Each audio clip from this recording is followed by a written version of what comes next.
Umpisan po natin ang ating palabas with for today's talk, naghain po ng warrant of arrest. Kaninang umaga ang Philippine National Police para kay Ken Chan dahil sa kasong syndicated staffa. Pinuntahan ng mga otoridad ang bahay ni Ken pero wala doon ang aktor. Bago ito, bigurin sila na ma-serve ang warrant of arrest kay Ken noong September 24.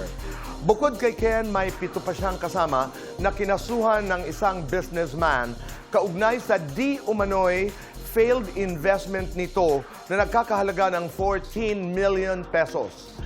May iba pa di umanong mga individual ang nagsampa rin ng separate case laban kay Ken. We are closely monitoring this story and as soon as makakakuha kami ng impormasyon ay ibabahagi po namin ito sa inyo. Okay na, Bel. In another story, Naitay Kapuso,